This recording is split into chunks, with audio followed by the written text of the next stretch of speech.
예, 반갑습니다.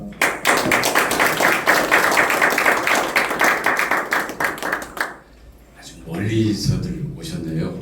예, 우리 한인 언론인 대회 아마 어제 개회한 것으로 얘기를 들었습니다. 근데 어제는 제가 이제 국정감사 하루 종일 예전에는 국정감사를 하는 사람이었는데 어제는 받는 사람의 위치가 돼가지고 의뢰 입장에서 열심히 국정감사를 받고 오느라고 어제 개회식에는 참석을 못했습니다. 그래서 오늘 따로 아마 이렇게 같이 뵐 수 있는 또 자리가 이렇게 마련이 된 것 같아서 무척 다행입니다.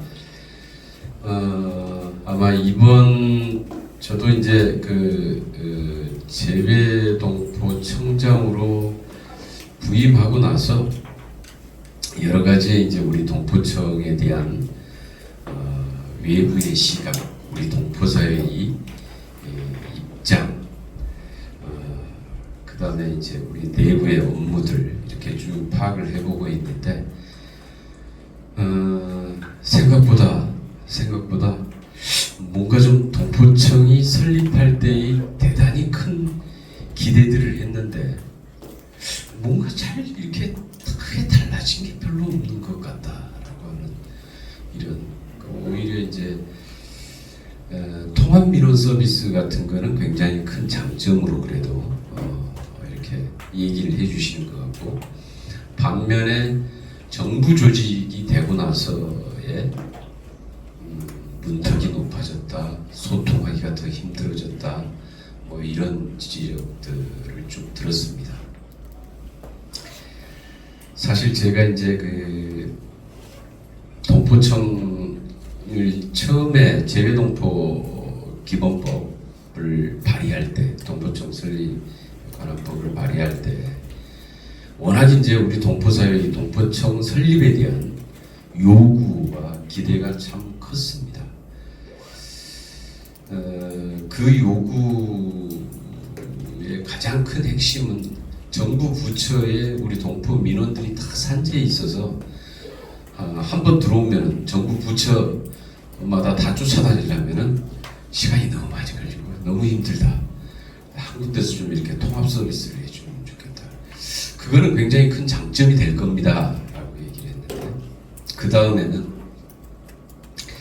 뭔가 좀 우리 GDP 규모에 맞게 우리 동포사회에 대한 지원과 소통 이런 게 좀 잘 이루어져서 우리 동포 사회와 그 다음에 우리 내국인, 우리 대한민국 국민들이 함께 동반자로서 함께 갈 수 있는 이런 계기가 만들어졌으면 좋겠다라는 취지였는데 그 부분은 오히려 정부 조직이 만들어지면은 반드시 그게 잘 될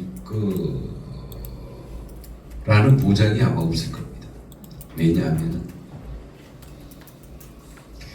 정부의 행정 조직이 해야 될 역할과 때로는 민간 기구가 해야 될 역할이 다를 수 있습니다.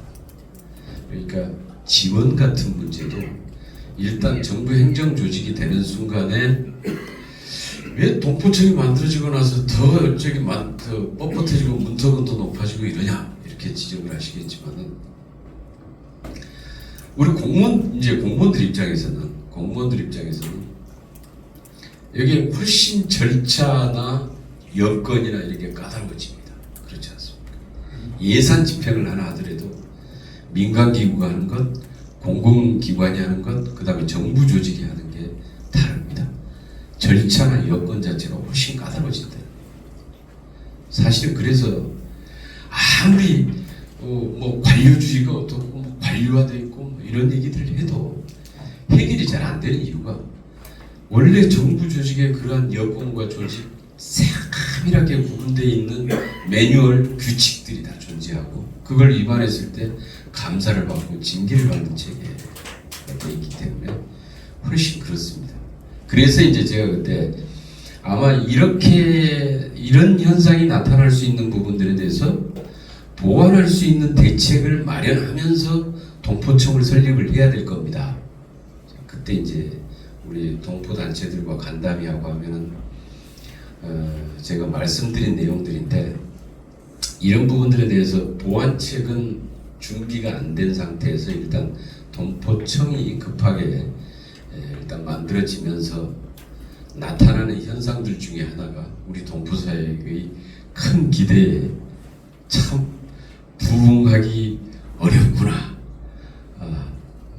그리고 더 뭔가 좀 이렇게 소통하기 어려워졌구나. 이제 이런 얘기들을 듣게 된 것 같습니다. 지원도 별로 뭐 늘어난 것 같지도 않고 어느 분야에서는 오히려 줄어듭니다. 왜냐하면은 정부 예산을 지원할 때에 특히 해외 행사나 해외에서 이루어지는 단체들을 지원할 때 몇 가지 정부의 입장에서는 신경을 써야 될 게 있습니다.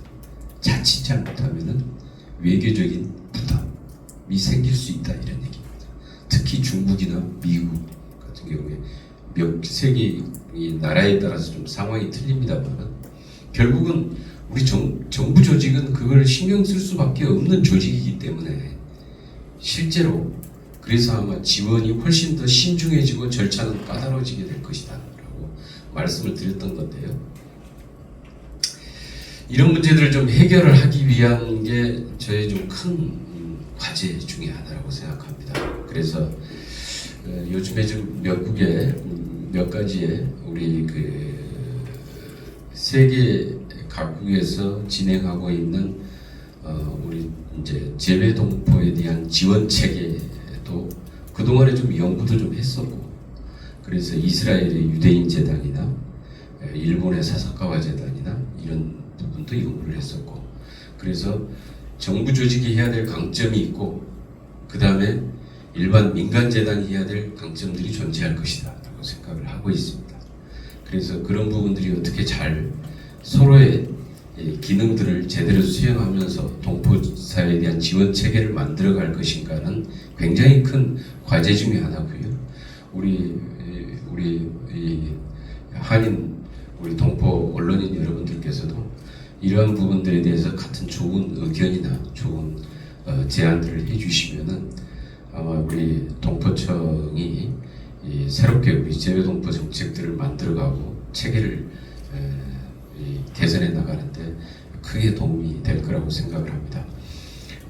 저희가 좀 길어졌는데 아무튼 우리 한인 언론인 대회 참 축하드립니다. 그리고 오늘 이렇게 또 심포지움까지 개최한다고 그러는데 아주 귀한 자리인 것 같습니다. 특히 아마 올해가 이제 광복의 기쁨을 맞이한 지 80년이기도 하지만은 분단의 아픔을 이제 느낀 지도 이제 80년이 된 해입니다. 아마 이런 해 특히 아마 주제도 이렇게 분단 80년 한반도 평화와 재외 언론의 우리 동포 언론의 역할들에 대해서 굉장히 주제를 참 시적절하게 잘 잡아서 하신 것 같습니다. 한 가지 제가 관련된 말씀을 하나 드리면 제 예전에 저희 부천에 제가 이제 지역구가 부천이라서 부천에 아주 중견교회의 아주 보수적인 목사님이 한 분 계셨습니다. 원로 목사님인데요. 이분이 어느 날 갑자기 남북 평화재단인가 남북 교류재단인가 하는 재단을 설립한다고 준비를 하시더라고요. 굉장히 보수적인 중견교회 아주 목사님이 그래서 어떤 여유인지 왜 지금 이제 나서서 이런 걸 하시려고 하는지에 대한 이유를 물었습니다. 이분이 간단하더라고요. 유럽에 출장을 가서 유럽의 기독교계 지도자들과 같이 행사를 하는 자리에서 자기는 그때까지만 해도 북한이 얼마나 나쁜지, 얼마나 그동안에 이 나쁜 짓을 많이 해왔는지 열심히 거기 이제 다른 외국의 유럽 기독교 지도자들이니까 열심히 아마 얘기를 했던 것 같습니다. 가만히 듣고 있던 유럽 기독교계 지도자들이 그건 아는데 근데 왜 당신들은 같은 민족이라면서 그렇게 욕하고 틈만 나면 싸우고 이렇게 헐뜯고 그렇게 삽니까? 이렇게 물어보더라는 겁니다. 갑자기 망치로 한 대 뒤통수를 맞는 느낌이 들었고, 아, 내가 해야 될 일이 무엇인지에 대해서 다시 생각을 하게 됐다는 겁니다. 그래서 이제 그 남북 평화재단인가 교류재단인가 하는 거를 설립을 이렇게 자기가 준비하고 자기 뭐 이렇게 재산 투입해서 그 일을 시작을 했다라고 이제 하시는 말씀을 들었습니다. 해외에서 바라보는 한반도 상황, 아마 갑자기 무슨 미사일이 날아다닌다, 무슨 전략자산이 한번 전개된다 그러면은 제일 먼저 우리 한인들한테 바로 외국인들이 물어보는 게 너희 나라 괜찮아? 그 전쟁 일어나는 거 아니야? 이런 거지요. 걱정해 주는 겁니다. 거기 괜찮냐? 굉장히 불안하다는 이제 그런 걸 그대로 해서 느끼고 있는데, 이런 상황이 계속되는 상황에서 과연 우리가 얼마만큼 성장하고 더 발전해 나갈 수 있을까? 그런 겁니다. 한반도가 더 이상의 해양 세력과 대륙 세력의 틈바구니에 끼어서 고립된 섬이 아니라 그 반도의 강점을 이용해서 해양과 대륙으로 끊임없이 뻗어나가고 진출해 나갈 수 있는 그런 전진 기지가 되는 것이, 우리 한반도, 여기서 우리 대한민국이 한 번 더 성장하고 도약할 수 있는, 과거에 세계적인 경제 금융기관들이, 이 금융기관 연구소들이 얘기했던, 한국은 그렇게 되면은 세계 뭐 5위의 무슨 뭐 경제 대국이 될 것이다, 뭐 세계 몇 위의 경제 대국이 될 것이다, 이런 예측들을 하고 있듯이 바로 그런 반도의 강점을 어떻게 잘 살려내느냐고, 그것을 준비하는 과정은 바로 우리가 지금 분단 80년이라고 하는 아픔을, 여기에서 최소한의 전쟁의 위험을 막아내고 긴장을 완화시키고, 그리고 평화체제를 구축하고, 이것이 교류협력으로 이어지면서 길게 보면은 통일까지 가야 되겠지만, 그러나 그건 통일은 뭐 지금 당장에 뭐 이루어질 거라고 생각하시는 분들은 별로 거의 없을 것 같고요.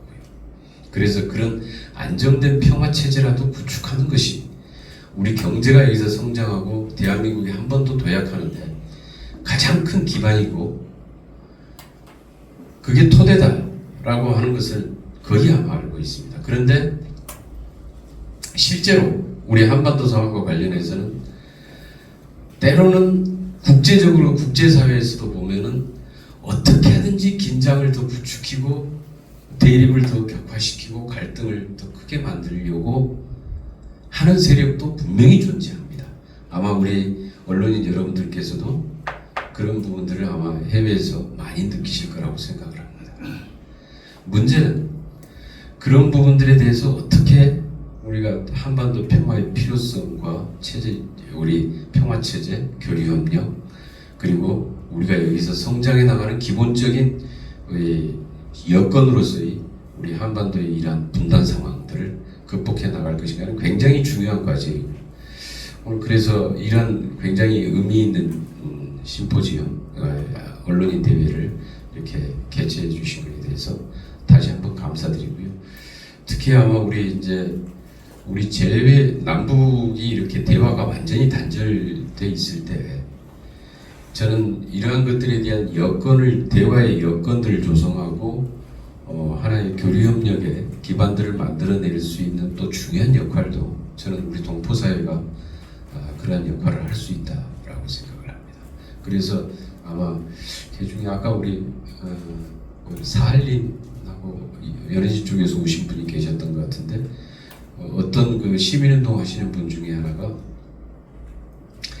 남북러 동포사회의 그 시민운동 차원에서 남북 대화를 이렇게 여건을 만들어 나가는 이런 시민운동을 한번 해보자는 준비를 하시겠다고 하시는 분도 계시더라고요. 그러니까 굉장히 우리 동포사회가 그런 역할들을 해주시는 게 저는 우리 한반도 문제를 풀어나가는 데 있어서 굉장히 중요한 계기도 될 수 있다고 생각을 합니다.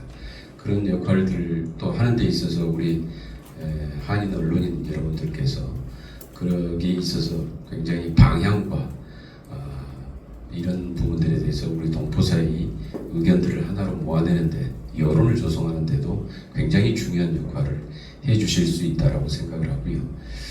이번 한인 언론인 대회 그리고 오늘 심포지움을 계기로 해서 이런 문제에 대한 고민과 그리고 이렇게 함으로 인해서 우리 동포사회와 대한민국이 고국이 어떻게 함께 동반자가 되고 어떻게 함께 같은 길을 가고 우리 동포의 위상이 곧 대한민국의 위상이 되고 대한민국의 위상이 곧 동포의 위상으로 직결되는 그런 날을 향해서 함께 갈 수 있기를 기대하겠습니다. 다시 한번 축하드리고요.